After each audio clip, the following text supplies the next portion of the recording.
YouTube channel Shri हरे नमः को like, share, subscribe करें। धन्यवाद।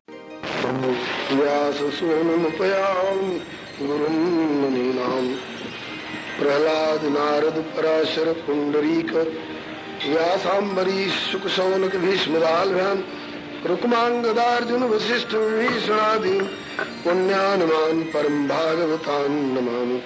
भवानी शंकर वंदे श्रद्धा विश्वास रूपिणो याभ्याम विना न पश्यन्ति सिद्धा स्वान्तस्थमीश्वरम् वंदे बोधमयं नित्यं गुरुं शंकर रूपिणम् यमाश्रितो इव क्रोपि चंद्र सर्वत्र वन्द्यते।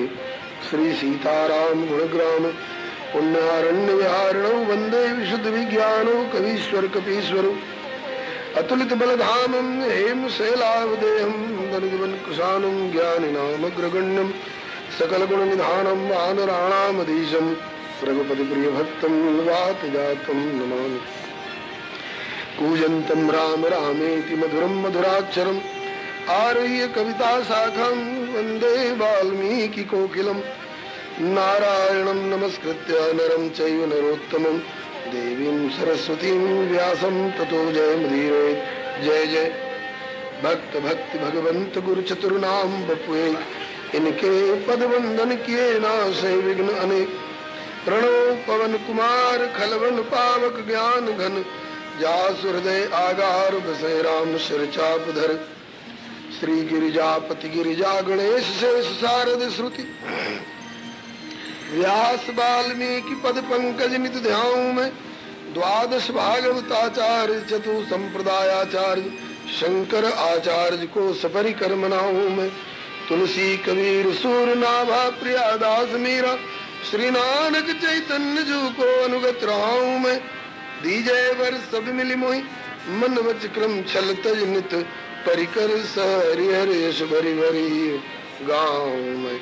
जय जय गुरुदेव विश्वामित्र के प्रतीक राम तारक प्रदाता श्री चरित्रवन बिहारी की जय जय। गुरुदेव भक्तमाल के स्वरूप सानुकूल सर्वभांति सदा सबई सुखारी की जय जय। गुरुदेव वासवंशी वट जमुना तट उत्कट आदर्श संत सेवा व्रतधारी की जय जय। गुरुदेव फलाहारी राम लीलावृति आचार्य व्यास सर्व संत रूपधारी की बोलिए प्रेम से श्री राम कृष्ण भगवान की जय। श्री अयोध्यानाथ की जय। श्री वृंदावन बिहारी लाल की जय। श्री वैकुंठनाथ की जय। श्री प्रहलाद पति की जय। श्री गौरी शंकर भगवान की जय। राम रसिया श्री हनुमंत लाल की जय। समस्त परिकर श्रीमद् भागवत महापुराण की जय। श्री वेद व्यास भगवान की जय। श्री सुखदेव जी महाराज की जय। श्री परीक्षित जी महाराज की जय। श्री सूत जी शौनकादिक जी महाराज की जय। श्री मैत्रेय जी श्री विदुर जी महाराज की जय। श्री महाराज जी की जय। इनके कृपा करुणा की जय। इनके छो दुलार की जय। श्री सर्व संत वैष्णव भगवान की जय। निगम कल्प तरोर गलितम फलम सुखमुखादमृत द्रव संयुतम पिबत भागवतम रसमालयम मुहुरो रसिका भुवि भावुका। आज श्री प्रभु कृपा से श्रीमद् भागवत महापुराण 10 दिवसीय कथा सत्र का 10वां दिवस है अथवा कहिए विश्राम दिवस है। श्री प्रभु कृपा से अपराह्न की बैठक में कथा प्रारंभ होने जा रही है। आप लोग अपने अपने स्थान पर शांति पूर्वक विराजमान रहकर समाहित चित्त से कथा का श्रवण करें। श्री प्रभु कृपा से पूर्व प्रसंग में आपने 10वां स्कंद पूर्वार्ध के अंतर्गत भगवान श्री कृष्ण चंद्र के द्वारा ब्रजवासियों से देवराज इंद्र की पूजा छुड़वाकर और श्री गिरिराज गोवर्धन जी की पूजा कराने और इंद्र के मान भंग प्रसंग पर्यंत कथा का श्रवण किया। श्री श्याम सुंदर ने इंद्र की पूजा क्यों छुड़ाई, इसका कारण स्वयं बताया है प्रभु ने इंद्र से। इंद्र, तुम्हें अपने पद का मद हो गया था और अपने को ही संसार का सर्वोपरि करता धरता हरता भरता मानने लगे थे। यह अभिमान नरक में ले जाने वाला होता है। तो तुम्हें नरक से बचाने के लिए अभिमान दूर करके और तुम्हें अब तुम्हारे स्वरूप में स्थित कर दिया है। और जाओ अपने अधिकार में स्थित रहकर अपने कर्तव्य का पालन करो। गोवर्धन की पूजा क्यों कराई, इस दिशा में गीता प्रेस से भक्तराज हनुमान नाम की एक पुस्तक प्रकाशित हुई है।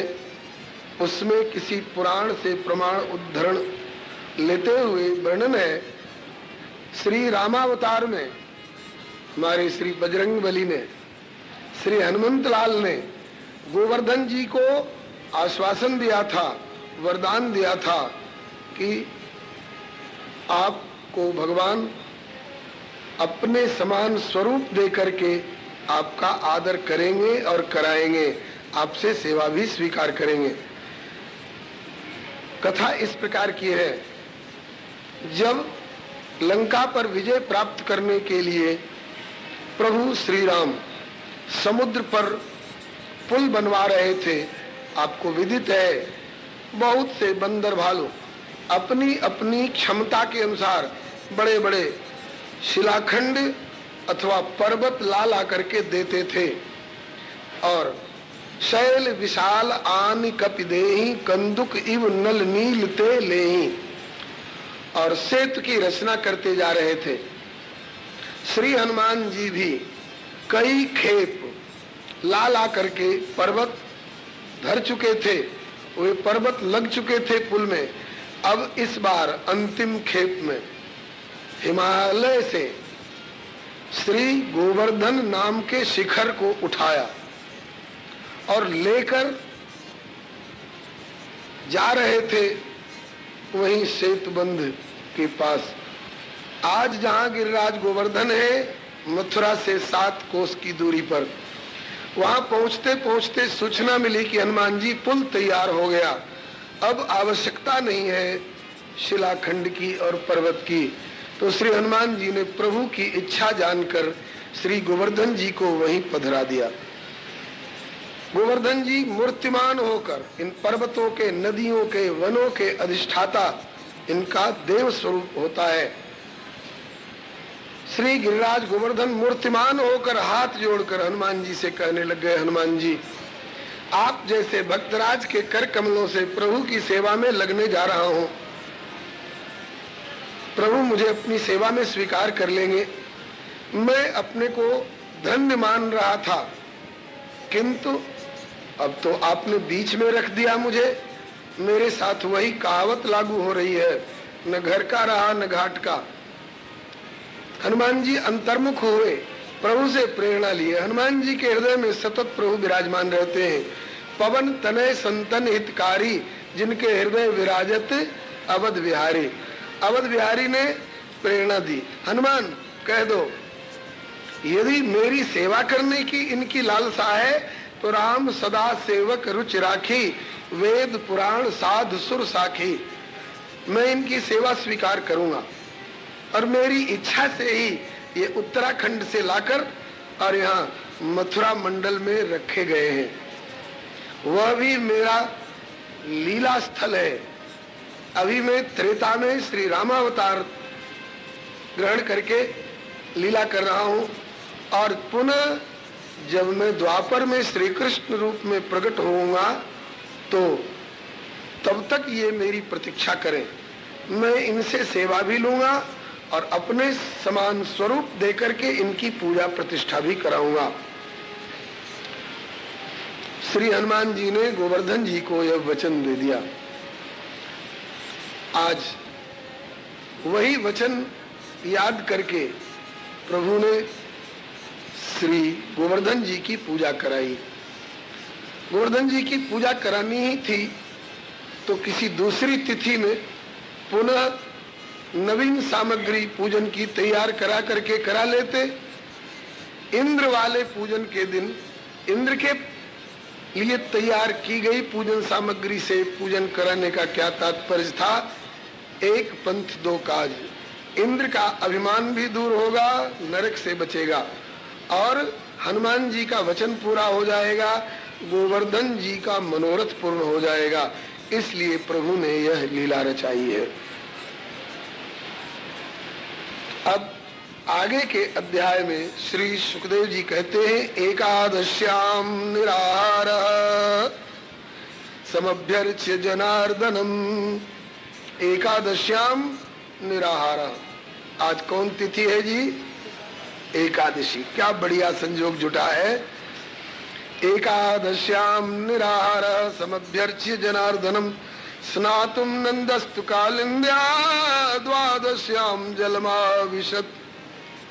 एकादशी में निराहार व्रत रह करके श्री नंद बाबा ने जनार्दन भगवान श्री हरि की सेवा पूजा की और रात्रि में जगे। इन्हें रात्रि का अंदाज नहीं मिला। इन्होंने समझा कि बस अब सवेरा होने जा रहा है, ब्रह्म मुहूर्त आ गया है, और रात्रि बहुत अधिक थी उस समय। ये स्नानार्थ जमुना में प्रवेश किए। अधिक रात्रि होने के कारण आसुरी बेला मानकर वरुण जी के दूत, जल के देवता वरुण जी हैं, वरुण जी के दूतों ने नंद जी को कैद कर लिया, बंदी बना के श्री वरुण जी के समीप पहुंचाया। वरुण देवता जल के देवता हैं। अरे भाई, बराबर तुम अपना काम करो जल से, लेकिन कम से कम थोड़ा उन जलाधिष्ठात्र देव को ही विश्राम का मौका देना चाहिए ना, कि जब चाहो जब गंगा जी में जमुना जी में प्रवेश कर जाओ। ये ठीक नहीं है। आसुरी बेला में ये जमुना जी में प्रवेश करके स्नान करने वाला कौन है? चलो, पकड़ के ले गए वरुण जी के दूत। इधर हल्ला मचा, नंद बाबा जमुना जी में डूब गए। भगवान श्री कृष्ण सर्वज्ञ हैं, झट वरुण लोक में पहुंचे। वरुण जी इनको देखते ही उठ के खड़े हो गए, चरणों में लौटकर प्रणाम किए, पूजा की, क्षमा याचना करने लग गए। नमस्तुभ्यं भगवते ब्रह्मणे परमात्मने न यत्र श्रूयते माया लोक सृष्टि विकल्पना अजानता मामकेन मूढ़ेन कार्य वेदना अनितोयम तो पिता तद्वान क्षन्तुमर्हत्। भगवान, आपके लिए मेरा नमस्कार है। मेरे दूतों ने, मेरे सेवकों ने आपके पिताजी को अनजान में भूल से बंदी बनाकर यहाँ पहुंचाया है। इस अपराध के लिए इन सेवकों को तो क्षमा करिए ही, सेवक के अपराध के लिए स्वामी भी जिम्मेवार होते हैं, तो मुझ वरुण को भी आप कृपा पूर्वक क्षमा करें। और गोविंद नियतामेश पिता ते पितृवत्सल। पितृवत्सल, पुत्रवत्सल तो दुनिया होती है, ठाकुर जी पितृवत्सल है। पुत्र के प्रति वात्सल्य, स्नेह जैसा एक बच्चे को दिया जाता है वह तो सब देते हैं। पशु पक्षी भी अपने बच्चे के प्रति पुत्रवत्सल होते हैं, लेकिन ठाकुर जी को यहाँ श्री वरुण जी पितृवत्सल कहते हैं, पिता के प्रति वात्सल्य प्रदान करने वाले। क्यों भाई? माधुर्यमयी लीला में ठाकुर जी बालक बन के खेल रहे हैं इनकी गोद में भले, लेकिन ऐश्वर्य में तो ये सारे जगत के पिता हैं। पिता हमस्य जगत माता धाता पितामह। तो आज श्री नंद जी के प्रति भी जगत पिता का वात्सल्य उमड़ रहा है। तो ऐश्वर्य में जगत के जगत पिता और माधुर्य में जगत के पिता को वात्सल्य प्रदान करने के लिए आए हैं। इसलिए गोविंद नियतामेश पिता ते पितृवत्सल। नंद बाबा को लेकर वापस आए श्याम सुंदर गोकुल को। ब्रजवासी दौड़ दौड़ के आने लगे, बाबा कहाँ है गयो, तुम्हारो पामर पट गयो कि कोई जानवर पकड़ के खींच ले गयो, तो तुम कैसे जमुना में जाए परे। नंद बाबा बोले कि भैया न तो पामरे पट गो न कोई जानवर खींच ले गयो, मैंने ब्रह्म मुहूर्त जान के और जमुना में गोता लगायो, बेला आसुरी अधिक रात्रि, तो मर्यादा के उल्लंघन के कारण वरुण जी के दूतन ने मोह बंदी बना के वरुण जी के सामने उपस्थित कियो। फिर बोले कि जब मेरो लाला गयो तो सबरे देवी देवता उठ उठ के ठाड़े है गए और मारे डंडोत पर डंडोत करवे लग गए। भैया हमें तो कम लोग जाने, लेकिन हमारे लाला को बड़ी दूर दूर के लोग जाने, या को बड़ो भारी प्रभाव है। गर्ग जी ने जैसी जन्म कुंडली बनाई है वहां में जैसो उल्लेख कियो है, तस्मान नंदात्मजोयम ते नारायण समो गुणई श्रिया कीर्त्यानुभावेन गोपायस्व समाहित। आज सबरी बात एक एक सामने आ रही है, मेरे लाला को बड़ो भारी प्रभाव है।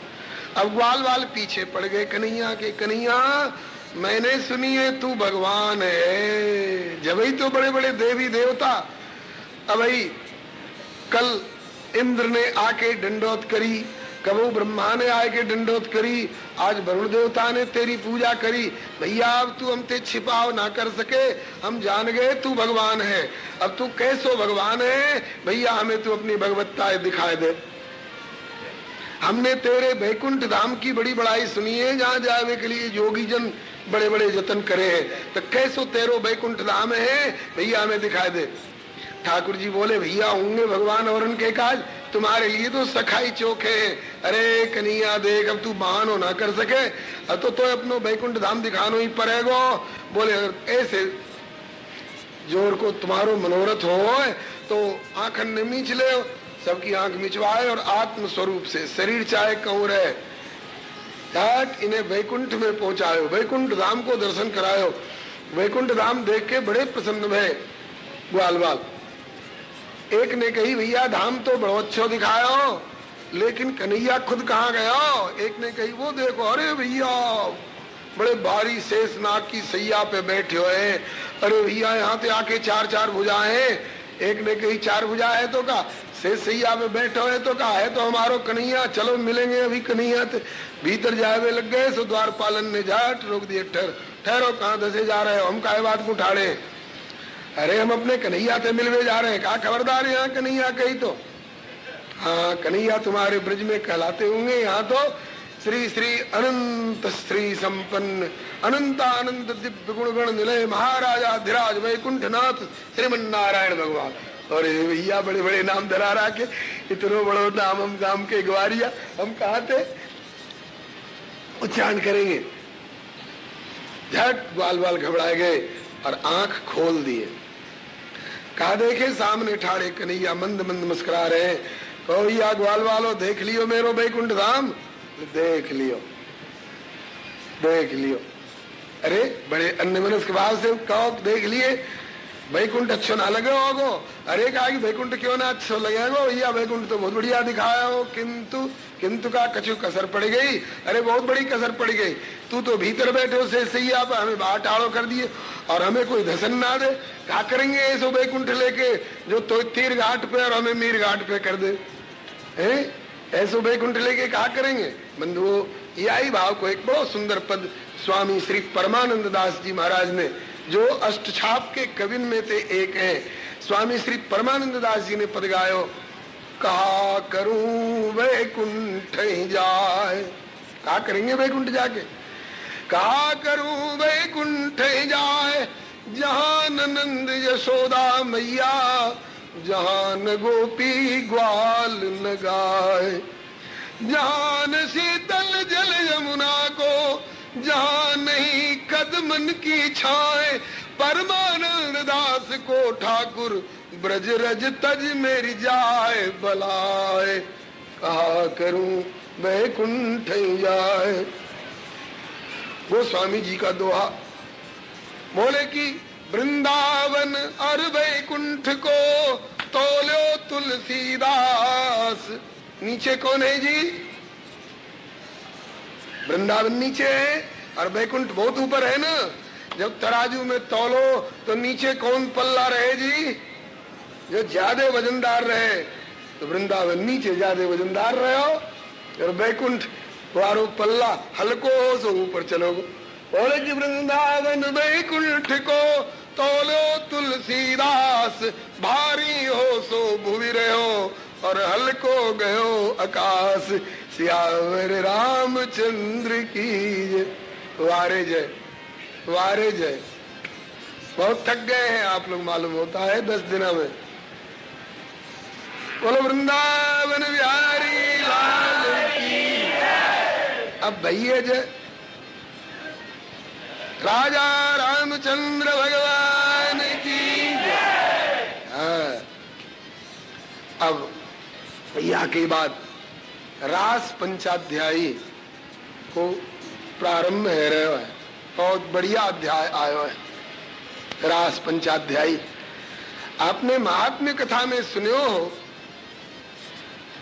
तेनेयम वांग्मयी मूर्ति प्रत्यक्षा वर्तते हरे। श्रीमद् भागवत भगवान श्याम सुंदर को वाक्यमय स्त्री विग्रह है, स्वरूप है, शरीर है। तो यह शरीर में जैसे हमारे शरीर में पंच प्राण हो ना, ऐसे ही ये रास पंचाध्यायी श्रीमद् भागवत रूपी वांग्मय स्त्री विग्रह में ठाकुर जी को पंच प्राण है। भैया हृदय देश में कौन रहे? आत्माओं रहे और परमात्माओं रहे। तो आत्मा और परमात्मा दोनों एक संग रहे हृदय देश में। ईश्वरा सर्वभूतानां हृदयेशे अर्जुन तिष्ठति, ब्राह्मण सर्वभूतानि यंत्रारूढ़ानि मायया। रहे तो आत्मा और परमात्मा दोनों एक ही ठौर, एक ही ठिकाने पर एक ही ठौर। लेकिन ये कठिनाई की एक बात है, काऊ प्रेमी ने कही है। कौन कहता है मुलाकात नहीं होती है? कौन कहता है मुलाकात नहीं होती है? कौन कहता है मुलाकात नहीं होती है? कौन कहता है मुलाकात नहीं होती है? रोज मिलते नहीं, नहीं रोज मिलते नहीं, मिले ही रहते, एक जगह रहते पर बात नहीं होती है। एक जगह रहते पर बात नहीं होती है। मिले ही रहते पर बात नहीं होती है। मिले ही रहते पर बात नहीं होती है। उपनिषद साख भरते हैं। द्वा सुपर्णा सयुजा सखाया, समानम वृक्षम परिखस्व जाते, तयोरेकम पिप्पलम स्वादवत्ति, अनस्नन अन्यो अविचाकसीति। एक ही वृक्ष की डाली पर दोनों पक्षी एक साथ बैठे हैं, किंतु एक बंधन में पड़े है और एक बंधन मुक्त है। बंधन में कौन पड़े है? जो या के फल को खावे है। और बंधन से मुक्त कौन है? जो या पे बैठे हो भयो है, किंतु या के फलते कोई आसक्ति नहीं रखे है। बंधुओं, वो वृक्ष कौन है? इस शरीर। और बाकी वो डाली कौन सी है? जहां दो पक्षी बैठे हैं, हृदय। और वहां पे बैठे हुए दो पक्षी कौन है? एक जीवात्मा और एक परमात्मा। ये दोनों परस्पर सखा हैं, दोनों सत स्वरूप हैं, दोनों चित स्वरूप हैं, दोनों आनंद स्वरूप हैं। लेकिन एक ही जगह, एक ही डाली पर बैठे हुए होने पर भी दोनों में आपस में बात नहीं हो पा रही है। बोले कि प्रीतम को पतिया लिखूं, जो कहूं परदेश, लेकिन यहाँ तो तन में, मन में, नैन में, वाह को कौन संदेश। दूसरा दुआ बोले कि रूठो हो बिछुरो हो तो फिर मिले, और रूठो ले मनाए, लेकिन मिलो रहे तो ना मिले, वासों का बसाए। बिछड़े हो तो फिर मिले, और रूठे हो तो ले मनाए, लेकिन मिलो रहे तो ना मिले, वासों का बसाए। ये हमारी और हमारे ठाकुर की हालत है। कैसे? इसको और स्पष्ट करने के लिए जगत गुरु श्री रघुनाथाचार्य जी महाराज श्री वृंदावन वाले सिद्ध पुरुष थे। डंके की चोट से गुरु पूर्णिमा के दिन सबको बटोर कर और भगवत गुणगान करते हुए, अच्छा गरुड़ जी आ गए, चले चलिए, डंके की चोट से हजारों के बीच में यूं भगवत धाम को पधारे। वे जगत गुरु श्री रघुनाथाचार्य जी क्या करते थे? अभी ये दो पक्षियों की बात बताने के लिए दो व्यक्तियों को खड़ा कर देते थे। रघु भैया खड़े हो जाओ जरा, दिन बंधुदा जी आप भी जरा खड़े हो जाओ, आप उधर देखो, आप इधर घूम जाओ, घूम जाओ, घूम जाओ, हाँ यूं ऐसे खड़ा कर देते थे। और फिर श्रोताओं से पूछते थे, देखो ये दोनों एक जगह है ना? बोले हाँ एक जगह है। कहा इन दोनों में कभी भी प्रेम हो सकता है? बोले नहीं हो सकता है। अब आप दोनों घूमकर आमने सामने हो जाओ तो एक दूसरे की ओर देखो। बोलो भक्तवत्सल भगवान की बलिहारी। अब आप लोग विराज जाओ, इस कष्ट के लिए क्षमा करियो। देखे यही स्थिति है, एक साथ दोनों है आत्मा और परमात्मा, लेकिन दोनों कैसे हो रहे हैं? 36 लिखते हैं ना, तो 3 का मुंह इधर होता है और 6 का मुंह उधर होता है, और दोनों की पीठ एक साथ होती है। इनमें कभी बात हो सकती है, कभी प्रेम हो सकता है, नहीं हो सकता है। जैसे अभी ये दोनों पहले खड़े थे और बाद में हो गए 36 नहीं रहे, बाद में 63 हो गए। हाँ, इनका भी मुंह इधर हो गया, इनका भी मुंह इधर हो गया। एक दूसरे की ओर देखते ही इनकी बत्ती सी खिल गई, प्रसन्न हो उठे, गले गले मिल लिए। इसी का नाम है बंधुओं आत्म परमात्म मिलन, और इसी का शुद्ध रूप से वर्णन है श्री रास पंचाध्यायी में। जन्म जन्मांतर से प्रियतम प्रभु से बिछुड़ी हुई आत्मा न जाने कौन कौन सी योनियों में, कौन कौन से लोक लोकांतरों में अटकते भटकते, और कौन कहाँ लग रहे हैं, क्या क्या कष्ट पा रहे हैं, तरस रहे हैं। हम अपने प्रभु से कैसे मिलें? हम अपने प्रभु से कैसे मिलें? बोले इसके लिए साधना करो, नाम जपो, गुरु पादाश्रय करो, भगवान की शरण लो। बहुत बहुत तरह की साधनाएं बताई गई हैं। और इन साधनाओं को कितना दिन करना पड़ेगा? बोले जन्मांतर सहस्रेषु तपो ध्यान समाधि भी नराणाम क्षीण पापानाम तप कृष्णे भक्ति प्रजायते। जप जोग धर्म समूह ते नर भगति अनुपम पावई। अनेकों जन्मों तक साधना करते करते जब बलिहारी, एक और दृष्टांत सुनिए। आपने पूतना का नाम सुना था ना? पूतना कैसी थी? लोहे की तलवार सरीखी, भयंकर, काली, भद्दी, खून से लथपथ, हिंसा हत्या करने वाली पूतना, लोक बालग्नि, राक्षसी, रुधिरासना, बहुत गंदी, भद्दी, काली, भयंकर, खून से लथपथ, हिंसात्मिका, लोहे की तलवार सरीखी थी। उसकी बात छोड़िए, उसका तो उद्धार ठाकुर जी ने स्वयं कर दिया। और उसी तरह का हम में से अगर कोई हो और इन कथाओं को सुनकर ग्लानि अगर मन में हो कि हाय हम तो बड़े गंदे, हमारा सुधार हो जाता, हो सकता है, हो सकता है। कैसे हो सकता है? हम लोहे की तलवार है, हमारा सुधार कैसे हो सकता है?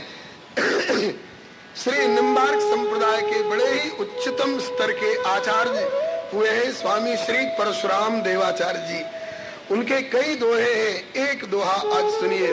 बोले परसा पारस परस के, परसा पारस परस के, मिट गयो लोह विकार। उस तलवार को ग्लानि सुधार चाहती थी, हमारा सुधार हो। कहा कि पहले तू पारस मणि के संपर्क में जा। तो पारस के संपर्क में गई तो क्या हुआ? बोले कि सठ सुधर सत्संगति पाई, पारस परस कुधात सुहाई। एक लोहा पूजा में राखत, एक घर बधिक परो, पारस याद विधान नहीं मानत, कंचन करत खरो। हमारे प्रभु अवगुण चित ना धरो। पारस जिस लोहा को छू दे सोना बना देता है, वो लोहे की तलवार जा करके लग गई पारस से। पारस ने उसे छूकर सोना बना दिया, विकार मिट गया। परसा पारस परस के, मिट गयो लोह विकार। लोह विकार तो मिट गया, अब उसमें कालापन नहीं रहा। YouTube चैनल श्री हरे नमः को लाइक, शेयर, सब्सक्राइब करें। धन्यवाद। अगर उसको मट्टी और पानी का संयोग हो जाए तो महीना 2 महीना में, साल 2 साल में जंग लग करके वो मट्टी हो जाएगी। लेकिन जब पारस के संपर्क में आकर के वो सोना बन गई तो उसको मट्टी और कीचड़ में गाड़ के रखो, जिंदगी भर गाड़ करके रखो, तो भी उसमें जंग लग करके मट्टी बनने वाली बात अब नहीं रहेगी। तो बहुत बड़ा सुधार हुआ ना। हाँ साहब, सुधार तो हो गया। परसा पारस परस के, मिट गयो लोह विकार। किंतु अभी भी कसर है क्या? बोले ये तीनों तो ना मिटे, मार धार आकार। मार धार आकार वाला दोष अभी नहीं मिटा। अभी उसमें मारने की क्षमता है, अभी उसमें धार है, और अभी उसमें तलवार का आकार है। ये मार धार आकार 3 दोष अभी भी हैं। उसको जितना तक सुधार हो गया है उतने तक तो तसल्ली हुई, लेकिन जितनी अभी कसर रह गई है इसके लिए अभी ग्लानि है। अब इसका सुधार कैसे होगा? ये मार धार आकार मिट जाता, इसका सुधार कैसे होगा? तो सलाह दी गई, अब तू सुनार के संपर्क में चली जा। अब वो लोहा से सोना बनी हुई तलवार सुनार के पास गई। वो पारस क्या है भाई, जिसके संपर्क में आके सोना बन गई? बोले सठ सुधर सत्संगति पाई, पारस परस कुधात सुहाई। तो प्रारंभिक दशा में सत्संग में रुचि लेकर बैठना, सत्संग की बातों को सुनना, संत संपर्क से उसमें जो सुधार आता है, ये लौह विकार मिट करके और स्वर्णत्व का आ जाना है। लेकिन उसमें अभी तलवार पना जो मारधार आकार वाली है, ये कैसे मिटेगी? बोले कि सुनार के पास जाओ। सुनार कौन है? बोले कि सतगुरु सुगुन सुनार है, सतगुरु सुगुन सुनार है, वन साचे लीनो ढार। हरि गुरु आज्ञा ले चले तो मिट जाए 3 विकार। सुनार से जाके टकराई, सुनार ने उसे तोड़ दिया, मरोड़ दिया और आग की भट्टी में डाल दिया। और जब देखा कि तापमान की पराकाष्ठा पर पहुंच रही है ये तलवार, बस उसी समय एक चुटकी सुहागा उसमें डाल दिया। सुहागा पड़ते ही वो सोने की तलवार की आकार वाली अब वो गल के पानी जैसे हो गई। चमचमाते हुए उस तरल स्वर्ण को फिर पूछा उसने, बोलो अब क्या चाहती हो? कहा कि मुझे किसी बढ़िया सांचे में ढार दो। बोले किस सांचे में? बोले ऐसे सांचे में ढार दो जिससे कि हम अपने बिछड़े हुए प्रभु की सेवा में पहुंच जाएं। प्रभु तुम्हें किस रूप में स्वीकार करना चाहते हैं? बोले उनसे पूछ लो। प्रभु ने कहा कि मेरे माथे का मुकुट बना दो। तो मुकुट के सांचे में ढार दिया। मेरे हृदय का हार बना दो, मैं इसे हार के रूप में लो। कहाँ तो तलवार थी, उसको देखकर सब घबराते थे, उसे अपने ऊपर घृणा होती थी, और कहाँ अब वो प्रभु के हृदय का हार बन गई। बंधुओं, यह गुरुदेव रूपी सुनार के द्वारा जीव रूपी तलवार को मारधार आकार से बचाकर और परीक्षा की शिक्षा, दीक्षा, परीक्षा, तितिक्षा इत्यादि की आंच दे करके उसे गलाकर, उसे पिघलाकर और उसे सांचे में ढाल देने वाली प्रक्रिया, ये क्या है? 5 तरह के सांचे बताए गए हैं भक्ति के। शांत, दास्य, सख्य, वात्सल्य और श्रृंगार चार, ये 5 रससार विस्तार नीके गाए। 5 प्रकार के सांचे होते हैं। या तो प्रहलाद की तरह शांत भाव के सांचे में ढाल लिया जाए, या हनुमान जी की तरह दास्य भाव वाले सांचे में ढाल लिया जाए, या अर्जुन की तरह सख्य भाव के सांचे में ढाल लिया जाए, अथवा यशोदा मैया, कौशल्या मैया, दशरथ जी, वसुदेव जी, देवकी जी, नंद जी, अथवा इस कलिकाल में कर्माबाई जैसे वात्सल्य के सांचे में ढाल लिया जाए, अथवा जो इन 5 रसों में मूर्धन्य रस है, श्रृंगार, कांत भाव। कबीर बाबा कहते हैं कि हरि मोरा पीहू मैं तो राम की बहुरिया। हमको भी सलाह देते हैं कि घूंघट के पट्टी खोल रे, तब पिया मिलेंगे। इन वाक्यों में लौकिकता की, सांसारिकता की इतनी गंध का लेश नहीं है। बंधुओं, अपने दिमाग की गंदगी कबीर जी के इस दोहे में मत उड़ेलना। इसी प्रकार से बंधुओं, ये 5 प्रकार के सांचे होते हैं। बिगड़ी हुई लोहे की तलवार वाली दशा में पहुंचे हुए जीवात्म तत्व को सत्संग के संपर्क में लाकर सोना बनाए और फिर सदगुरु के संपर्क में ले जा करके इसे प्रभु के गले का हार बना दे, प्रभु के माथे का मुकुट बना दे, बाजूबंद बना दे, कलाई का कंगन बना दे, अंगुलियक बना दे, उनके चरणों की पादुका बना दे, उनका सिंहासन बना दे। ये गुरुदेव की कृपा के अधीन है और ठाकुर की रुचि के अधीन है। बंधुओं, तो इनमें से ये रास पंचाध्यायी में जो पंचम भाव है, शांत दास सख्य वात्सल्य से भी उत्कृष्ट उज्ज्वल रस, श्रृंगार प्रधान, बंधुओं उस रस में भावित, उस सांचे में ढले ढलाए, जो जन्म जन्मांतर, जुग जुगांतर, कल्प कल्पांतर की साधना में रत जो जीवात्माएं थीं, और उन्होंने आकर के और प्रभु से प्राप्ति की, प्रभु से आमने सामने होकर के और उनकी सेवा का जिनने संकल्प लिया था, वे ब्रज में प्रकट हुए हैं, मिथिला में प्रकट होते हैं, ब्रज में प्रकट होते हैं। बंधुओं, आज ठाकुर जी ने उनसे मिलने की, उनके साथ खेलने की, उनके मनोरथ पूर्ण करने की सोची। श्री सुखदेव जी रास पंचाध्यायी की कथा यहीं से प्रारंभ करते हैं। अब तक जो भूमिका के रूप में दी गई, भूमिका थोड़ी लंबी चौड़ी बन गई, लेकिन बात आपको आगे की अच्छी तरह से निर्विकार ढंग से समझ में आ सके, इसलिए शायद ठाकुर जी ने कहवा दी होगी। अब श्री सुखदेव जी कहते हैं, भगवान अपि तारात्रि शरदोत्फुल्ल मल्लिका विक्षरन्तुम मनश्चक्रे योग मायामुपाश्रिता। भगवान अपि, भगवान ने भी, रंतुम मनश्चक्रे, रमु क्रीड़ायाम, भक्तों के साथ विशुद्ध सिद्ध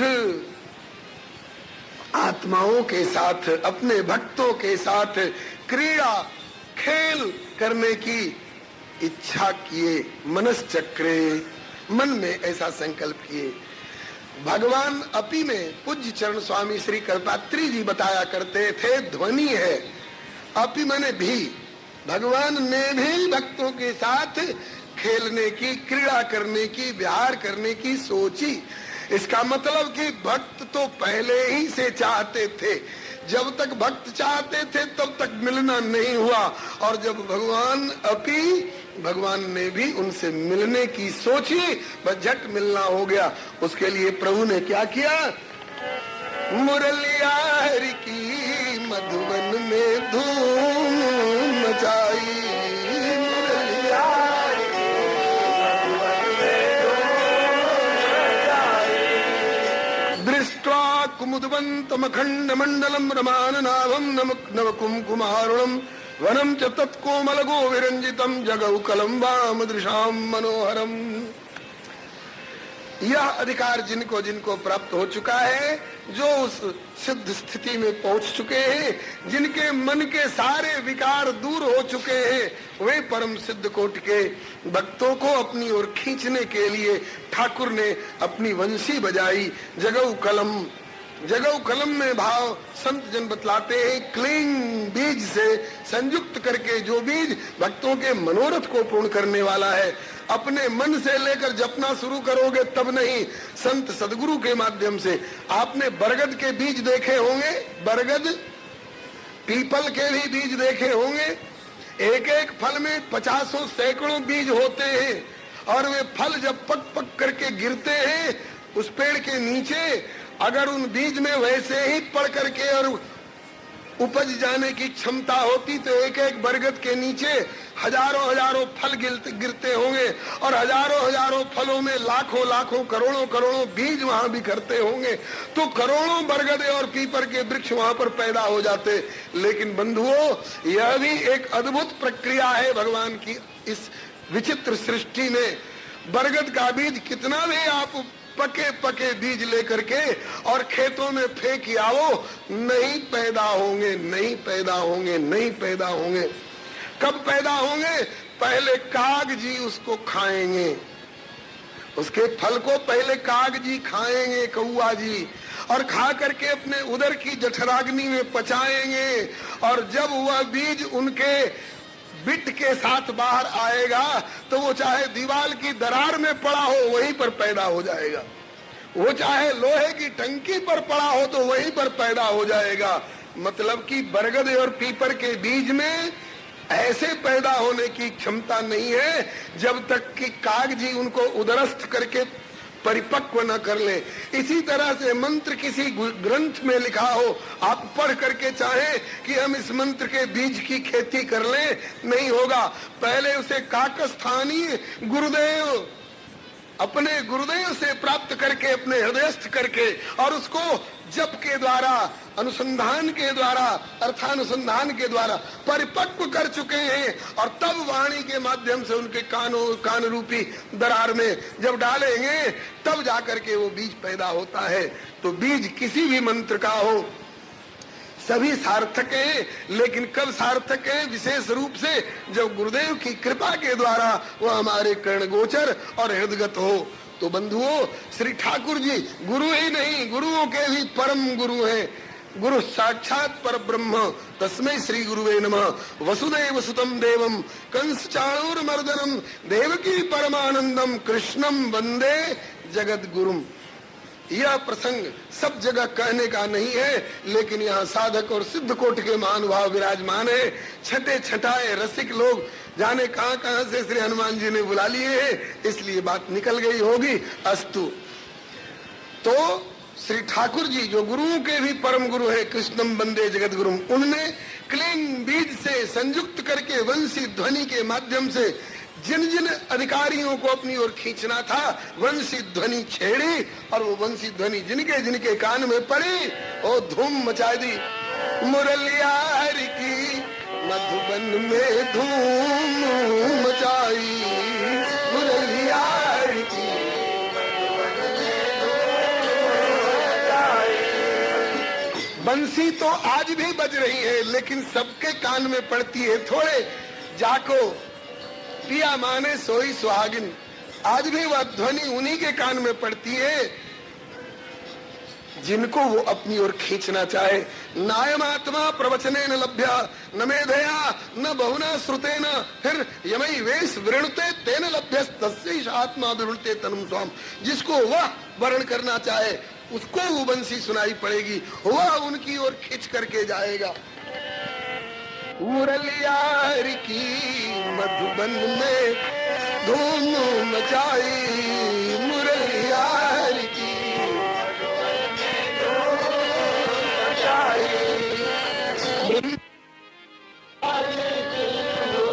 मचाई। लय बीणा नारद जी दौड़े शिव समाधि बिसराई, लय बीणा नारद जी दौड़े शिव समाधि बिसराई। मुरलियार की मधुबन में धूम मचाई, मुरलियार की मधुबन में धूम मचाई।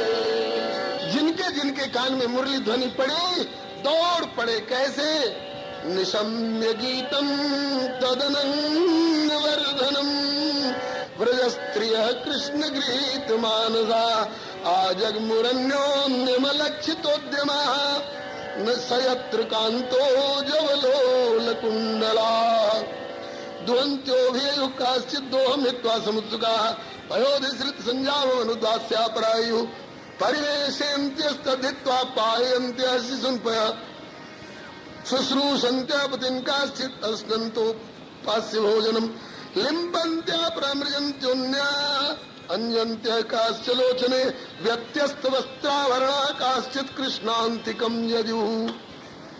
जैसे तैसे उल्टे सूधे गृह कारज निबटाई, जैसे तैसे उल्टे सूधे गृह कारज निबटाई। और उल्टे कर श्रृंगार गुजरिया बंसी बट को धाई, उल्टे कर श्रृंगार गुजरिया बंसी बट को धाई। मुरलियार की मधुबन में धूम मचाई, मुरलियार की मधुबन में धूम मचाई। जैसे तैसे उल्टे सूधे गृह कार्य निपटाई और उल्टे कर श्रृंगार गुजरिया बंसी बट को धाई। क्यों? मन पहुंच गया वहां, अब तन को क्या पता है कि क्या कर रहे हैं। मन जहाँ रघुबर वेदई और बिनु मन तन दुख सुख सुधि के।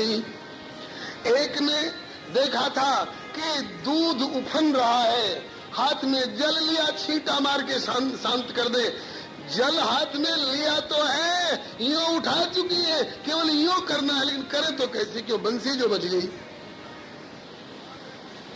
एक ने घड़ा ले जाकर जल की सतह पर जमुना के किनारे रखा है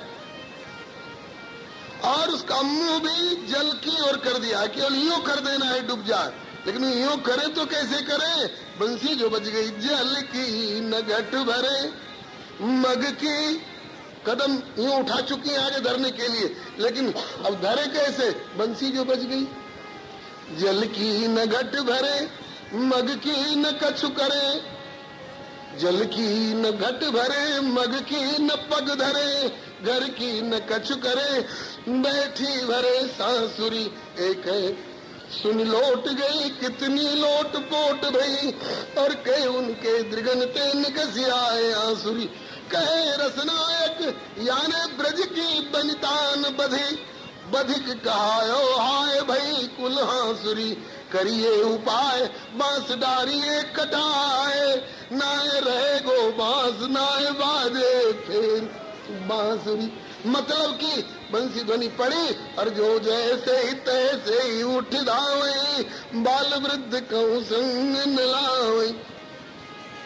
अब पहले इनका उल्टा सूदा गृह कारक देखिए। एक ही साथ चूल्हे पर खीर चढ़ी थी और दार चढ़ी थी। दार में नोन गेरनो हो और खीर में शक्कर गेरनी, लेकिन खीर में नोन, दार में शक्कर, मक्खन में मिर्चाई। खीर में नोन, दार में शक्कर, मक्खन में मिर्चाई। अब ये होश नहीं रहा कि किसमें क्या गेरना है। ये तो रहा रसोई बनाना, परोसना और स्वादिष्ट हुआ। खीर में नोन, दार में शक्कर, मक्खन में मिर्चाई। खीर में नोन,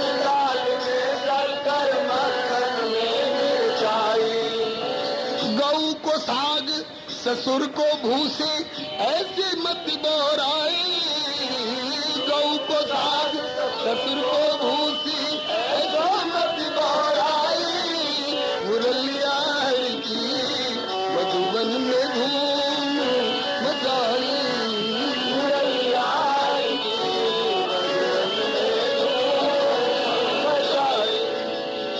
ये तो रहा उल्टे सूधे गृह कारज का नमूना। उल्टा सूधा श्रृंगार देखिए। पग में पहुंची कर में पायल, कान बुलाक लगाई, पग में पहुंची कर में पायल, कान बुलाक लगाई, नैन महावर पग अंजन, टिकुले कपोल चिपकाए, नैन महावर पग अंजन, टिकुले कपोल चिपकाए, मुरलिया की मधुबन में धूम मचाई, मुरलिया की मधुबन में धूम मचाई। व्यत्यस्त वस्त्राभरणा काष्ठ कृष्णांतिकम जजु, वंशी धुन सुन गोप कुमारी, चली श्याम पे अति आतुर भय, तन मन की सब सुरत बिसारी, गले को हार पहिर निज कटिमह, कटकी किंकिणी गलमह डारी, पग पायल धारण की कर में, कर की पहुंची पगन मझारी, कान बुलाक कपोलन बिंदी, नाक में पहिर कान की बारी, एक नैन अंजन बिन सोहे, एक नैन में काजल डारी, को भोजन पति परसत दौरी, को भोजन तजदीनी थारी, नारायण जो जैसी होती घर सो तैसे ही उठ विपिन सिधारी। आप तो कल्पना करके हंस रहे हैं कि कैसी लगती होंगी, और ठाकुर ने देखा आंखों से, खूब हंसे, बढ़िया श्रृंगार करके आई हो, नाक का गहना कान में, कान का नाक में, कपोलन पे बिंदी, एक नैन में काजर, एक में कुछ है ही नहीं। खूब हंसे ठाकुर। तो इस हंसने से और कहीं की बात होती तो ये बेचारी लज्जित होती, लज्जित नहीं हुई, खूब प्रसन्न हुई। श्रृंगार किया किस लिए जाता है जी? इसीलिए ना कि प्रियतम प्रसन्न हो। तो जब प्रियतम आड़े टेढ़े श्रृंगार से प्रसन्न हो रहे हैं तो हमें सीधे श्रृंगार से लेना देना क्या है?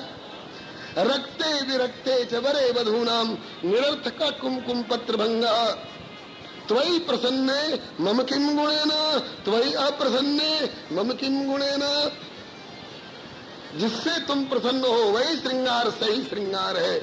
उल्टे श्रृंगार से प्रसन्न हो तो हम उल्टे करके, उल्टा श्रृंगार करके आपको रिझाएंगे।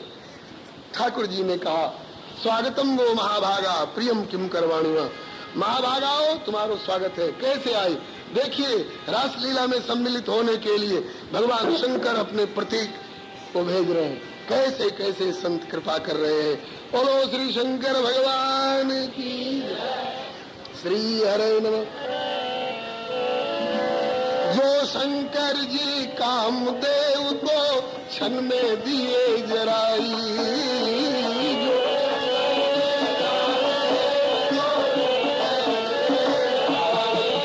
और वही रास दर्शन को दौड़े गोपी वेश बनाए, वही रास दर्शन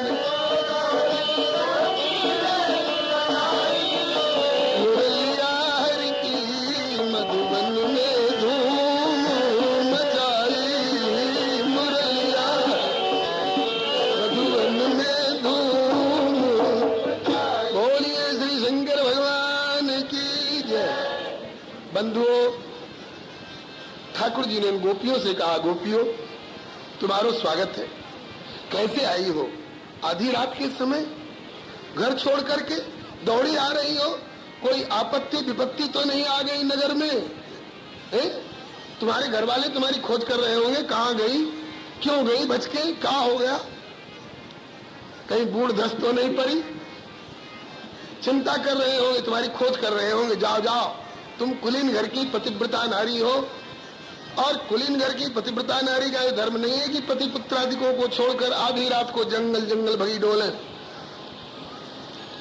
फिर बोले कि भर्तु शुश्रूषण स्त्रीणाम परो धर्मो ये माया तदबंधूनाम च कल्याण्य प्रजानाम च अनुपोषणम। एक बात बीच में और बताई है जो पहुंच गई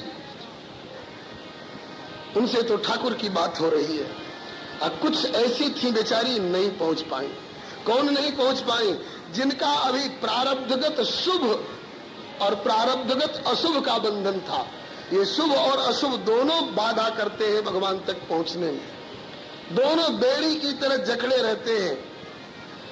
अशुभ जो है वो लोहे की बेड़ी है और शुभ जो है वो सोने की बेड़ी है, लेकिन है बंधन दोनों। इसीलिए ये महात्मा लोग त्यागे कर्म शुभाशुभदायक, शुभ और अशुभदायक दोनों वासनात्मक कर्म का परित्याग करके और भजे मोह सुर नर मुनि नायक। वासनात्मक कर्म मत करो, न शुभ न अशुभ, शुभ अशुभ दोनों से परे। माम एकम शरणम ब्रज, भगवान कहते हैं मेरी सेवा में आ जाओ। अस्तु। अब लालसा तो तीव्र है भगवान तक पहुंचने की, लेकिन बंधन पड़ा हुआ है अशुभ का और शुभ का। ये कैसे निवृत्त होगा? ठाकुर जी की तरफ प्रगाढ़ जो वृत्ति लगी हुई है, इससे दोनों तुरंत निवृत्त हो गए। अशुभ का फल है दुख और शुभ का फल है सुख। थोड़ा थोड़ा दुख भोगेंगे तो बरसों बीत जाएंगे प्रारब्ध को निपटाने में, और सारे जिंदगी भर का अशुभ एक ही साथ तीव्र ताप यदि हो जाए तो तुरंत वो निवृत्त हो जाएगा। तो यही काम हो गया उनके साथ। कैसे? बोले दुस्सह प्रेष्ठ विरह तीव्र ताप धुता शुभा, नहीं जा पाई प्रभु तक, कमरे में बंद कर दी गई, नहीं जा पाई। तो उनको प्रभु से न मिलने के कारण विरह, दुस्सह विरह जन्य तीव्र ताप हुआ। तो दुस्सह विरह जन्य तीव्र ताप जो हुआ, इसके कारण उनका अशुभ खत्म हो गया, अशुभ खत्म हो गया। क्योंकि संसार में दुख जितने भी हो सबको एक जगह इकट्ठा कर दिया जाए अपनी पराकाष्ठा पर पहुंचा पहुंचा करके, और उसके ठीक दूसरे तरफ में पल्ले पर प्रभु के विरह का लवलेश मात्र रख दिया जाए, तो बोले कि प्रभु वियोग लवलेश समाना, सब मिले हो इन कृपा निधाना। तो दुस्सह प्रेष्ठ विरह तीव्र ताप धुता शुभा, अशुभ निवृत्त हो गया। अब रह गया शुभ, शुभ का फल है सुख। तो अशुभ निवृत्त हो गया तो ठाकुर जी का ध्यान आ गया हृदय में, ध्यान में आ गए तो ध्यान में आने से सुख मिला, इतना सुख मिला कि बस ठाकुर जी के मिलन से ध्यान प्राप्ताच्युताश्लेष निवृत्त्या क्षीण मंगला, उस दिव्य परमानंद में इतना आनंद आया कि इनका शुभ का बंधन भी तुरंत खत्म हो गया, और अपने गुणमय देह को छोड़ छोड़ करके और आत्म स्वरूप से सीधे पहुंच गए ठाकुर जी के पास में। और शरीर के साथ गई है, लेकिन ये शरीर का परित्याग करके पहुंच गई वहां। इनका गुणमय बंधन खत्म हो गया। परीक्षित जी कहते हैं कि भगवान कृष्णम विदु परम कांतम न तो ब्रह्मतया मुने गुण प्रवाहो परमस्तासाम गुण धियाम कथम। उन गुण बुद्धि वाली गुणमयी गोपियों का ठाकुर जी के प्रति ये भगवान है ऐसा तो भाव था नहीं। वो तो एक सांवला सलोना छैल छबीला परम मनोहर कांत है, यही जानकर के तो आई थी। फिर उनका गुणमय बंधन कैसे दूर हो गया? श्री सुखदेव जी कहते हैं उक्तम पुरस्ताद तत्ते चैद्य सिद्धिम यथागत। पहले बता चुका हूँ 7वें स्कंध में, चैद्य चंदेरी के राजा दमघोष का बेटा शिशुपाल द्विसन्नपि ऋषिकेशम भगवान श्री कृष्ण को भगवान मानता था, थोड़े वो तो अपना शत्रु मानता था, अपना फुफेरा भाई ममेरा भाई कहकर के शत्रु मानता था। लेकिन शत्रु मान करके ही सही भगवान से टकराया ना, तो उसका गुणमय बंधन खत्म हो गया, ठाकुर ने उसको दूर कर दिया। पहले आप सुन चुके हैं, ये नहीं देखूं कैसे आयो, कौन भाव हृदय में लायो, कैसे हूँ मेरे ढिग तो आयो। अरे आग को जानकर पहचान कर छूओगे तब जलाएगी, और अनजान में आग छू जाए तो नहीं जलाएगी क्या? ये बिजली के खुले तार को जानकर पहचान कर आदर पूर्वक छूओगे तब वो करंट मारेगा, और अगर अनजान में छू जाए तो माफी दे देगा क्या? नहीं नहीं, वस्तु शक्ति ज्ञान और अज्ञान की अपेक्षा नहीं रखती है। ठाकुर को किसी प्रकार से कामम क्रोधम भयम स्नेहम ऐक्यम सौर्धमेव च नित्यम हरो विदितो यान्ति तन्मयताम हिते। काम से, क्रोध से, मोह से, लोभ से, भय से, सौहार्द से किसी भी तरह से ठाकुर से टकराओ, ठाकुर से संपर्क हो, तो ठाकुर अपना काम करके आपको पुनीत करके अपना लेगा। अच्छा, आगे शंका मत करना। नहीं भगवान, अब आगे शंका नहीं करेंगे। फिर जब ठाकुर जी ने कहा कि अब घर लौट जाओ, क्यों आई हो? पतिव्रता नारी हो, कुलीन घर की, अपने पति की सेवा करो। भर्तु शुश्रूषणम स्त्रीणाम परो धर्मो हिमाया तद्बंधु नाम च कल्याण्य प्रजा नाम चानुपोषणम। जाओ घर में पति की सेवा करो। स्त्री का धर्म पति की सेवा करना है। और अगर मुझे भगवान समझ करके ही आई हो तो भी लौटने में ही तुम्हारा भला है। क्यों? बोले कि श्रवणात् दर्शनात् ध्यानात् मयि भावोनुकीर्तनात् न तथा सन्निकर्षेण प्रतिआत ततो गृहान। दूर रहकर मेरा गुणगान श्रवण करने में, कीर्तन करने में, स्मरण करने में जितना प्रेम बढ़ता है, कभी कभी दर्शन और ध्यान में जितना प्रेम बढ़ता है, नजदीक चिपक के रहने से प्रेम नहीं बढ़ता है। अति नियरे ते होता है अरुचि अनादर भाई, मले आगिर की भीलनी चंदन देती गिराए। जहाँ चंदन पैदा होता है वहाँ से दूर के लोग तो एक बिलांच चंदन के लिए सैकड़ों हजारों रुपए देने को तैयार होते हैं। और जहाँ चंदन पैदा होता है वहाँ की भीलनी से पूछो कि क्या कीमत है, बोले हम तो इसका ईंधन करते हैं, जलावन करते हैं, चूल्हे में जलाया करते हैं लकड़ी की तरह। जो गंगा जी से दूर रहने वाले हैं, मालवा, गुजरात, महाराष्ट्र, मद्रास, वहाँ के लोग अब तो रेल और वायुयान के द्वारा बहुत सुलभता हो गई है। नहीं तो जब ये तीव्र गतिगामिनी सवारियों का आविष्कार नहीं था तो पैदल आकर के गंगा जी के किनारे से लुटिया में लेकर के जाते थे लोग। तो वहाँ के लोग गांव भर के, एक गांव में एक लुटिया तांबे की गंगा जल की पहुंच जाती। गांव भर के लोग आते थे, परिक्रमा लगाते थे, हमारे गांव में गंगा मैया आई है, फूल चढ़ाते, दंडोत करते, आरती उतारते, बोल गंगा मैया की। तो गंगा जी से दूर रहने वाले इतना आदर करते हैं और गंगा जी के किनारे रहने वाले कहते हैं कि हमारे शहर भर का गंदा नाला गंगा में ही जाएगा, हमारे सारे घर का कूड़ा कचरा गंगा में ही हम फेंकेंगे। तो नजदीक रहने से आदर और प्रेम में कमी आ जाती है। अति परिचय आदवज्ञा, इसलिए जाओ। YouTube चैनल श्री हरे नमः को लाइक, शेयर, सब्सक्राइब करें। धन्यवाद। हे प्यारे श्याम सुंदर, ये कौन आपने तरीका अपनाया? स्वयं बंसी बुलाकर बुला रहे हो और आने पर पूछते हो कैसे आई हो। एक तरफ तो तुम कहते हो सर्वधर्मान परित्यज्य मामेकम शरणं व्रज, और जब शरण में आते हैं तो पूछते हो कि कैसे आए हो। और उपदेश दे रहे हो कि पतिव्रता स्त्री का धर्म पति की सेवा करना है। तो क्या हम नहीं जानते हैं और क्या नहीं मानती है? और हम पति की सेवा से बाहर हैं? हमने पति की सेवा का परित्याग किया है? नहीं जी, हम पति की सेवा में लग रही हैं। बोले तुम्हारे पति वहां है, तुम यहाँ सेवा कैसे कर रही हो? बोले पति की परिभाषा दो। पति कहते किसको है? पति कौन है? बोले जिसने तुम्हारा पानी ग्रहण किया है। बोले वहां भी दो हैं, एक ये क्षेत्र है और एक क्षेत्रज्ञ है। एक ये शरीर है प्रकृति और एक पुरुष है इसके भीतर बैठा हुआ जिसको जीवात्म चेतन कहते हैं। तो इसमें पति किसको माना जाएगा? शरीर को कि इसके भीतर के चेतन को? जब बाली का शरीर छूट गया तो उसकी पत्नी तारा रोने लग गई। श्री राम जी ने पूछा क्यों रो रही हो तारा? बोले पति मर गया उसके लिए। कहा कि कौन पति है? ये सामने जो पड़ा हुआ है, अगर ये पति है तो कहीं नहीं गया है, उठाओ गले लगाओ। बोले नहीं भगवान ये पति नहीं है, तो उसकी लाश है। बोले फिर पति कौन? कहा कि इसमें जो बोलने वाला था वो पति का, वो तो मरता ही नहीं है। प्रगट सुतन, अगर शरीर पति है तो प्रगट सुतन तव आगे सोवा, और आत्मा पति है वो तो मरता ही नहीं है। जीव नित्य कही लगी तुम रोआ, तो फिर काय रो रही है? तो बताओ महाराज, शरीर पति है कि इसमें का चेतन पति है? बोले शरीर तो पति हो ही नहीं सकता है अगर चेतन उसके साथ न हो तो कहा कि तो पति का नाता चेतन को लेकर के ही तो माना गया। बताओ चेतन कौन है? आप हो कि नहीं? चेतन ही नहीं, चेतनस चेतना नाम, चेतनों का भी परम चेतन। प्राण प्राण के जीव, सुख के सुख राम, तुम तज तात सुहात गृह जिन्हें नहीं विधिवाम।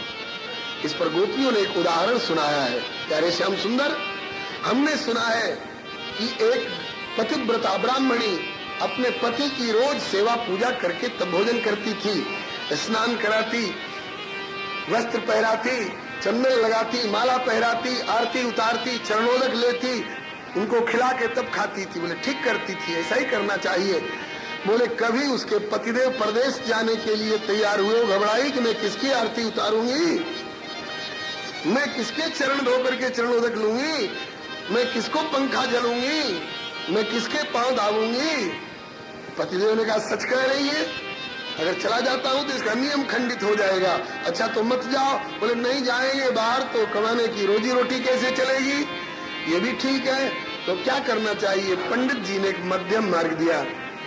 प्रिय, मेरा तो जाना जरूरी है, जा तो रहा हूं, लेकिन तुम्हारा नियम खंडित न हो इसके लिए देखो, ये मैं अपनी प्रतिमा बना करके तुमको दे जाता हूं, मेरी प्रतिमा है। तो जब तक मैं न आ जाऊं तब तक इस प्रतिमा में मेरा भाव करके और इन्हीं के चरण धो करके पीना और इन्हीं को चंदन लगाना, इन्हीं को माला पहराना, इन्हीं की आरती उतारना, इन्हीं को पंखा जलना, कह के चले गए। और वो ऐसा ही करने लगी और उस प्रतिमा रूप पति को पति की आज्ञा से वो सेवा कर रही है।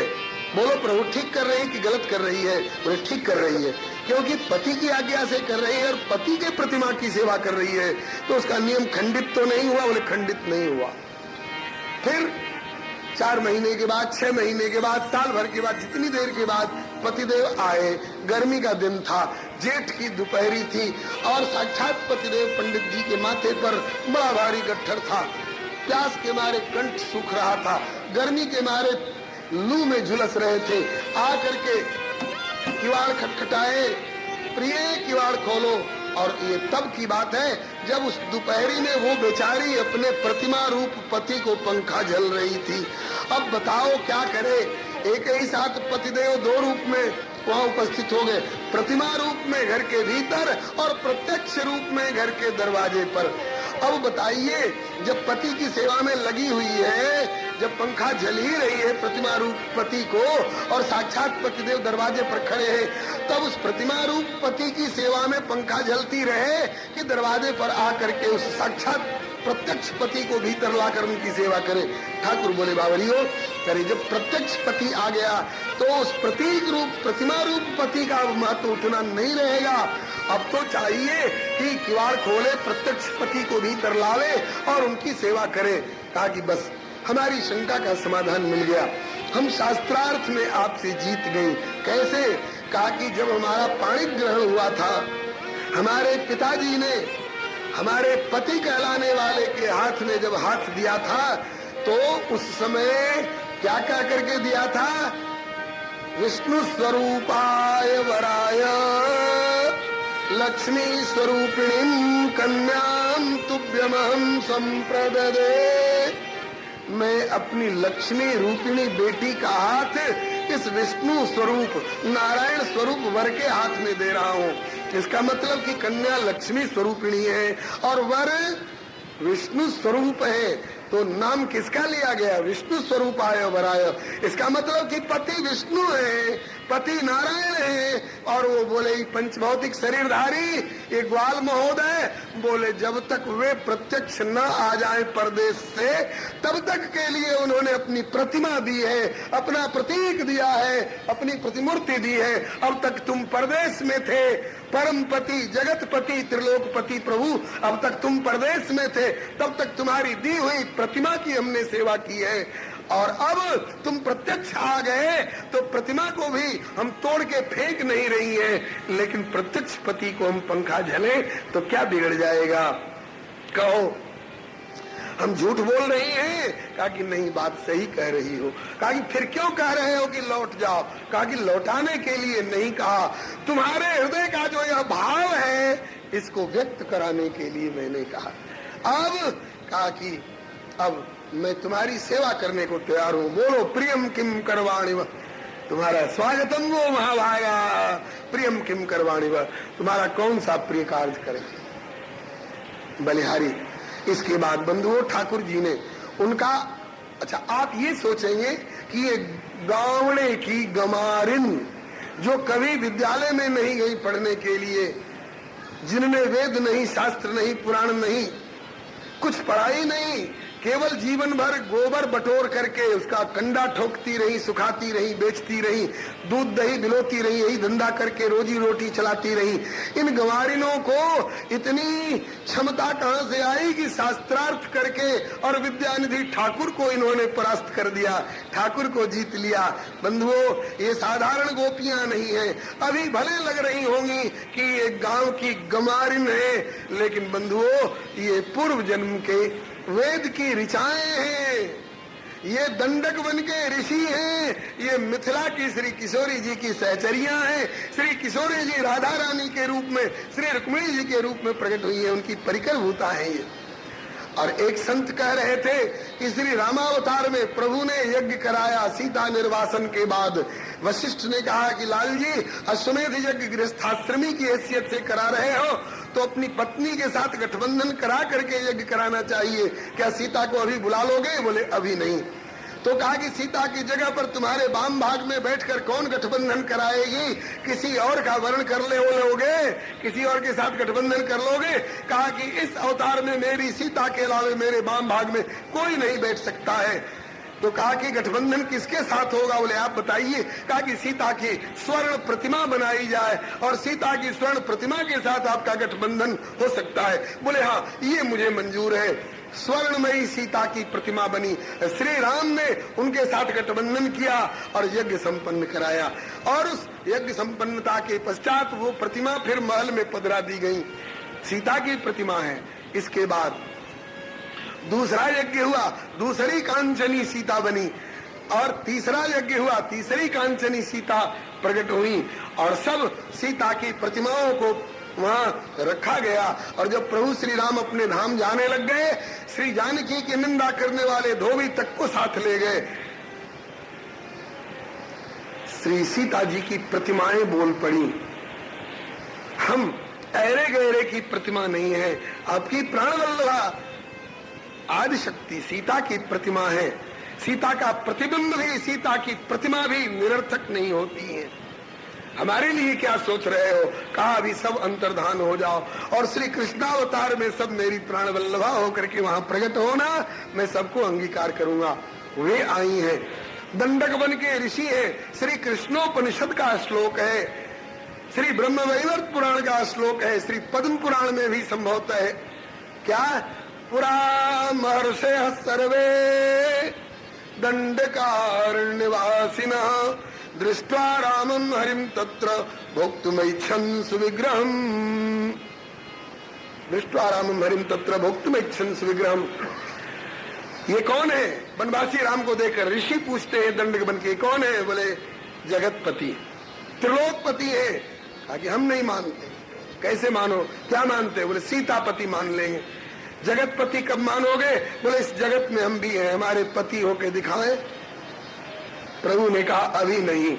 कहा कि तो फिर राम सदा सेवक रुचि राखी का मर्याद ले जाकर गंगा में डाल दो। बोले नहीं। तो हमारी रुचि रखो। कहा अभी नहीं। कब? बोले त्रेता युग में बाचारी कि द्वापर पूरी हो आस तुम्हारी, चलो बनो ब्रज में ब्रजनारी। वे आए। तो दंडक वन के ऋषि कौन शास्त्र में कम है जी? वेद की ऋचाएं कौन से ज्ञान में कमती हैं? वे अवतार लेकर आई हैं और ठाकुर जी इनसे शास्त्रार्थ में झुक गए, हार गए। अब ठाकुर जी ने उनके साथ नृत्य गान का विस्तार किया, अपने हाथों से उनके आड़े टेढ़े श्रृंगार को सुधारा। आड़े टेढ़े श्रृंगार को अपने हाथ से सुधारा ठाकुर ने, और इसमें प्रेरणा दी, अरे जीवो तुम ये मत सोचो कि मैं अपना सुधार कर लूंगा तब भगवान की शरण में चलूंगा। ऐसा सोचोगे तो सोचते ही रह जाओगे। अपना सुधार सम्यक कर लेने की क्षमता तुम में है ही नहीं। तुम्हारा तो कर्तव्य है कि जिस दिन तुम्हारे मन में आ जाए, यदा हरे वो विरजेत तदा हरे वो प्रव्रजेत, हम ठाकुर के चरणों में चले। जिस दिन लालसा तीव्र हो गई उसी दिन चल दो, आ जाओ मेरी शरण में। आड़े हैं कि टेढ़े हैं ये मत सोचो, मेरी शरण में आना तुम्हारा काम है और आगे सुधार करना जिम्मेवारी मेरी। इस बात को श्री वृंदावन वाले श्री वैष्णवदास जी कहा करते थे, तेरी चौखट तक आना मेरा काम था,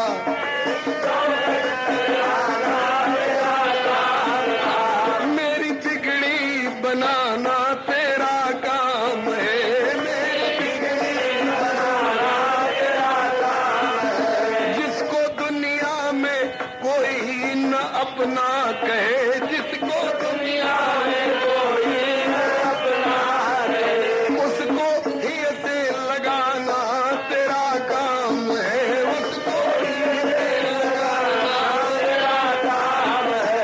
अच्युतम केशवम राम नारायणम, अच्युतम केशवम राम नारायणम, कृष्ण दामोदरम वासुदेवम हरिम, कृष्ण दामोदरम वासुदेवम हरिम, श्रीधरम माधवम गोपिका वल्लभम, श्रीधरम माधवम गोपिका वल्लभम, जानकी नायकम रामचंद्रम भजे, जानकी नायकम रामचंद्रम भजे।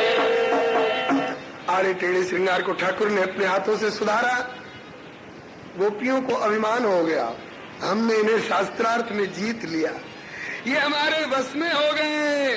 कैसे? हम जो फरमाती हैं ये पालन करते हैं। लट उर्जी, हमारी लट झाड़ी में उलझ गई तो सुलझा ले।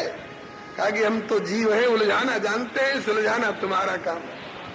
फिर बोले लट उर्जी सुरझा जा रे मोहन, तू क्यों नहीं सुलझा लेती है? बोले कि मेरे कर में दी रची। तो ठाकुर लट सुलझा देते हैं। बस में हो गए ना? बस में हो गए तो क्या तुम्हारी योग्यता से हो गए? अरे अपनी कृपा से बस में हो गए।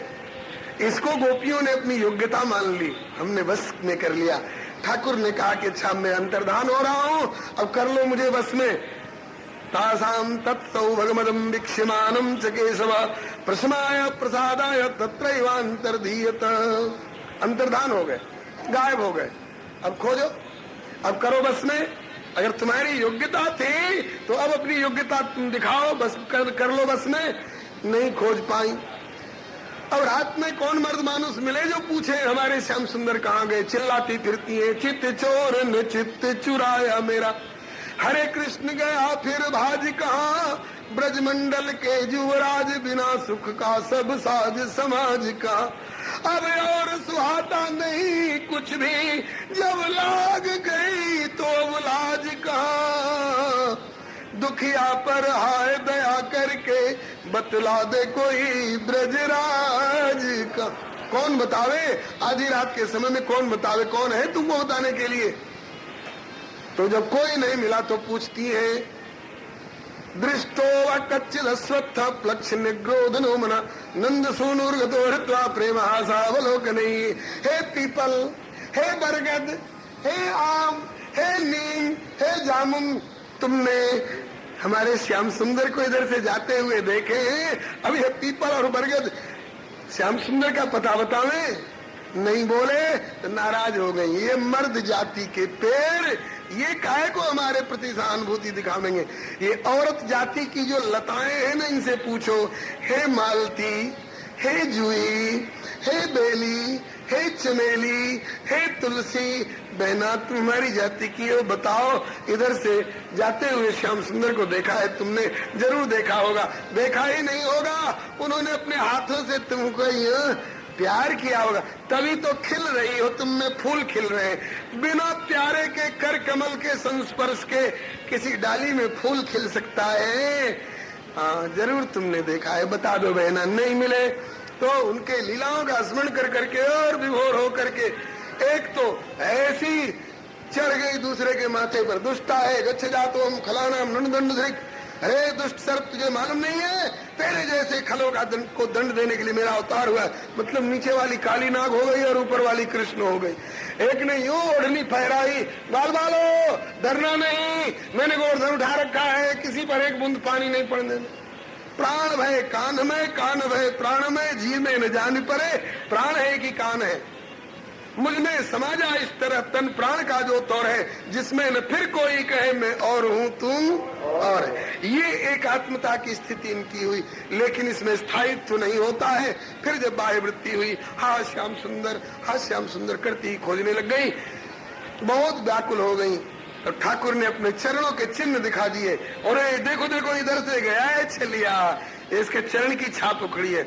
ये तुमने कैसे समझा कि उसी के चरण की छाप है? बोले लक्षणते ही ध्वजाम्भोज वज्रांकुश जवादि भी, इनमें जव का चिन्ह, वज्र का चिन्ह, अंकुश का चिन्ह, ये सबके पांव के तले में होता है थोड़े, तो उन्हीं के चरण में होता है। कितनी पैनी दृष्टि है! रात्रि के समय में धरती पर उखड़े हुए चरण की छाप में जौ का चिन्ह और वज्र का और अंकुश का और कुलिस का चिन्ह इनको दिखाई पड़ता है। सही उपासक वही है जो अपने प्रभु के चरणों के चिन्ह को पहचानता है। हाँ, अंधेरे में आप खूब बैठे हो, अंधेरा तक कीर्तन हो रहा हो, कथा हो रही हो, और कथा पूरी हुई रात को और बिजली की लाइन कट गई, अपनी अपनी जूती कौन पहचानेगा जी? पांव और पांव को कौन पहचानेगा कि हमारे मालिक का पांव है कि किसी और का पांव है? कौन पहचानेगा? वो जूती पहचानेगी। दूसरे की जूती में पांव गया तो जूती बता देती है मैं आपकी नहीं हूँ। और जब अपनी जूती में गया पांव तो जूती ने कबूल कर लिया, हाँ मालिक मैं आपकी सेविका हूँ, और पैर के चल देते हैं। बताइए, कहते हैं कि जूती में कितनी आंखें हैं? बिना आंख की पा नहीं पहचानत निज पाए। बिना आंख की जूती अपने मालिक के चरण को पहचानती है। अरे वह उपासक कैसा जो अपने स्वामी प्रभु के चरणारविंद के चिन्हों को नहीं पहचानता है। वंदे मुजांकुश ध्वज चक्र रेखा स्वस्तिस्त कोण पद चिन्हित दक्षिणांग्रिम बिंदु त्रिकोण धनुरंबर मत्स्य शंख चंद्रार्ध गोस्पद घटांकित वाम पादम।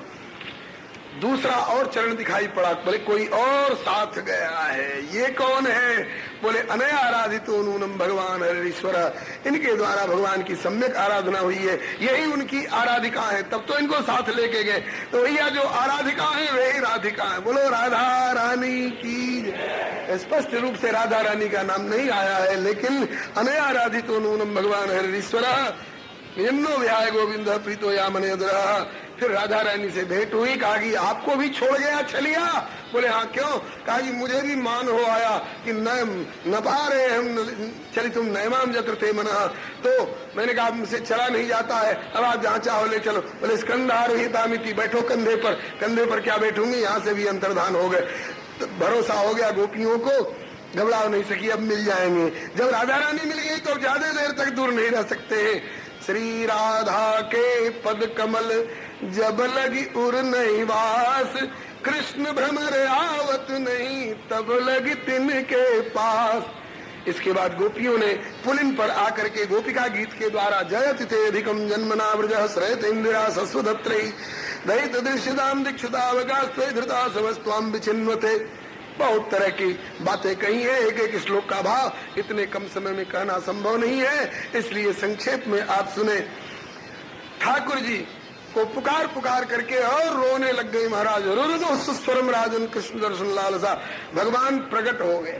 तासाम आविर्भूत, उन्हीं के बीच में प्रकट हो गए। दूर से आते हुए नहीं दिखाई पड़े, तासाम आविर्भूत, उनके बीच में आविर्भूत हो गए, प्रकट हो गए। एक संत कह रहे थे श्री रामानुजाचार्य जी, बोले कि कहीं गए थे? थोड़े यही थे। बोले अभी घूंघट मार के हाँ श्याम सुंदर हमें छोड़ के कहाँ चले गए, और घूंघट हटा दिया, प्रकट हो गए। बोलो वृंदावन बिहारी। यह नंद को लाल बड़ो छलिया, सखी बालू की भीति उठावत है, कर तोरत है नव की तरिया, चटचंद में फंद लगावत है। जहाँ पवन न जाए सके ता मुरली धुन की ता दूती पठावत है। कहूँ सा कहूँ कहीं चोर कहूँ दधिदानी बने, कहूँ सा लली बनी आवत। जब गोपियों ने देखा, झट पकड़ लिया। एक ने गले में गलवहियां डाल दी, एक ने कलाई पकड़ ली, एक सामने से खड़े होकर और इनके छवि माधुरी का पान करने लग गई। एक ने आंखों के माध्यम से भीतर ले जाकर हृदय कीर्तन मिलने आंखें बंद करके योगी मानंद संप्लुता, जो जिस जूथ की है उस प्रकार से इनको अपना रही है। इसके बाद फिर गोपियों ने पूछा, कई तरह के प्रेमी होते हैं, एक प्रेम करने वालों से प्रेम करते हैं, एक प्रेम नहीं करने वालों से भी प्रेम करते हैं, और एक प्रेम करने वाले नहीं करने वाले किसी से प्रेम नहीं करते। बोले जो प्रेम करने वालों से प्रेम करते हैं वो बनियागिरी करते हैं। तुमने अपने छोरा के ब्याह में 10 बतासे भेजे तो हम अपने छोरा के ब्याह में 10 बतासे भेज देंगे। तुमने 9:45 भेजे तो हम 10 नहीं भेजेंगे, हम भी 9:45 भेजेंगे। तो बोले वहां प्रेम नहीं है, वहां तो व्यवहार है। और जो बिना प्रेम के भी प्रेम करते हैं वो माता पिता है। छोरा चाहे गाली दे रहा है, लाठी मार रहा है, लेकिन माता पिता बेटा तेरा भला हो, भगवान तेरा भला करे मनाते हैं। लेकिन वहां भी स्वार्थ है, बुढ़ापे की लकड़ी है, मरने के बाद जलदान पिंडदान करेगा। और तीसरे जो किसी से प्रेम नहीं करते, आत्माराम, आप्तकाम, अकृतज्ञ, गुरुद्रोही। तो कहा कि तो ये किन में से है? ये किन में से है? आत्माराम होते तो हमारे साथ नाचते गाते, आप्तकाम होते तो हमसे दूध दही और मट्ठा मांग करके खाते पीते फिरते। बोले तो अकृतज्ञ, बोले हमको तो इसी में से लग रहे हैं। कैसे? बोले हम इनके लिए घर बार छोड़ के आई, हम ही को छोड़ के भगे जा रहे हैं। क्या इन्होंने जाना माना? नहीं नहीं प्रिय सखियों, हम तो इतना मानते हैं, इतना भी कोई जीव हमारे लिए एक बार प्रणाम कर दे तो सकृत प्रणाम किए अपनाए। हम कृतज्ञ नहीं है, कृतज्ञ नहीं है, कृतज्ञ है।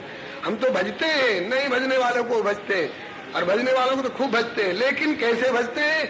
मया परोक्षम भजता तिरोहितम, परोक्ष से भजते हैं। क्यों? समक्ष से भजे तो तुम्हारी तरह अभिमान हो जाए, हमने इनको बस में कर लिया। इसलिए अविरल प्रेम भगति मुनि पाई, प्रभु देखई तरु ओट लुकाई।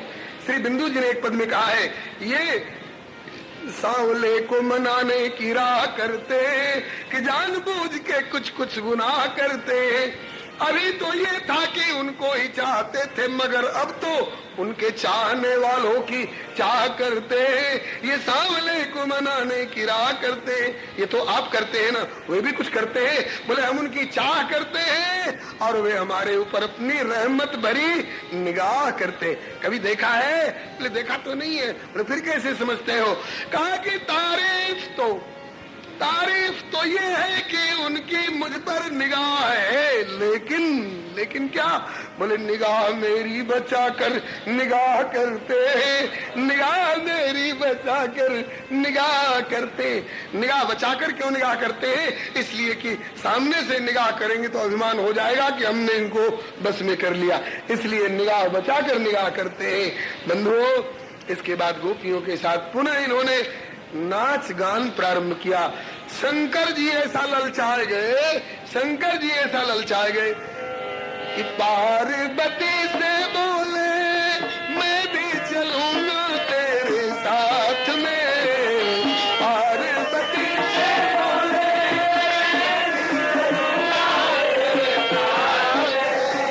राधा संग मोहन नाचे, मैं भी नाचूंगा तेरे साथ में। राधा संग मोहन नाचे, रास रचेगा ब्रज में भारी, हमें दिखाओ प्यारी वृंदावन आ गए। रास रचेगा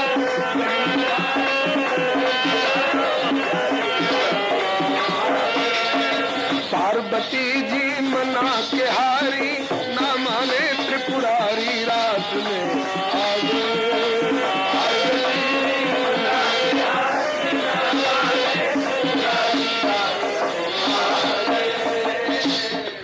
भोलेनाथ वहां ये पंचम रस, मधुर रस की उपासना के लोग जाते हैं। आप ये सांप बिच्छू लगा करके जाओगे, सब गोपियां भाग जाएंगी। हाँ, वहां सिवा गोपियों के और किसी का प्रवेश नहीं है। अरे बोले कि फिर तो ऐसा सजा दो मुझको कि कोई न जाने इस राज को। कहा बाघंबर मुंडमाल, कहा कि सब उतार के धर दूंगा। कहा कि सब उतार के धर दोगे, और ये तीसरी आंख? बोले उतनी दूर यूं कर लूंगा। कहा कि बहुत पुरानी कहावत है कि नाचने चली तो घूंघट क्या नीति है, प्रीतिता पर्दा नहीं, और जहां पर्दा तान प्रीत। अरे प्रीत करे और पर्दा करे तो तुलसी ये अनरीत।